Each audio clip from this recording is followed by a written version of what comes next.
একটি কবর নিয়ে রয়েছে নানান জল্পনা কল্পনা।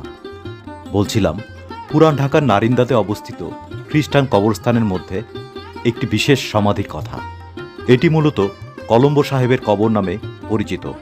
লোকমুখে শোনা যায়, খ্রিস্টান কবরস্থানের মাঝখানে শুয়ে থাকা এই কলম্বো সাহেব নাকি একজন মুসলিম ছিলেন। মোগল স্থাপত্য রীতিতে নির্মিত অনেকটা মসজিদের মতো প্রশ্ন জাগে, খ্রিস্টান কবরস্থানে একজন মুসলমানের কবর কেন?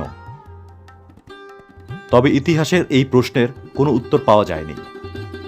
1824 সালে কলকাতার লেখক বিশপ হেবার নারিন্দা কবরস্থান পরিদর্শন করেন। তখন কেয়ারটেকার জানান, এটি কলম্বো সাহেবের কবর।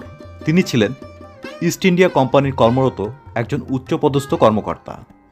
এর বাইরে আর কোনো তথ্য পাওয়া যায়নি। সমাধির প্রতিটি দেয়ালে একটি করে মোট 4টি প্রবেশপথ রয়েছে। এছাড়াও রয়েছে নকশায় খচিত পিলার এবং অষ্টভুজাকৃতির স্তম্ভ।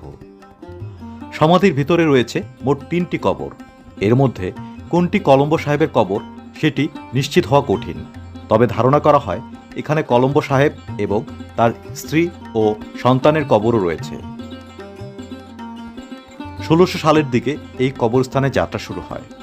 1724 সালে সমাহিত হয়েছিলেন কলম্বো সাহেব। কে ছিলেন তিনি?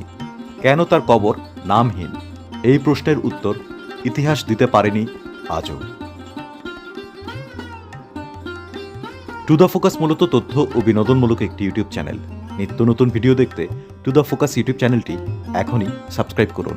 এছাড়া লাইক, কমেন্ট ও শেয়ার করে আমাদের সাথেই থাকুন, কারণ আপনাদের লাইক, কমেন্ট ও শেয়ার আমাদেরকে নিত্য নতুন ভিডিও তৈরিতে অনেক বেশি অনুপ্রাণিত করে।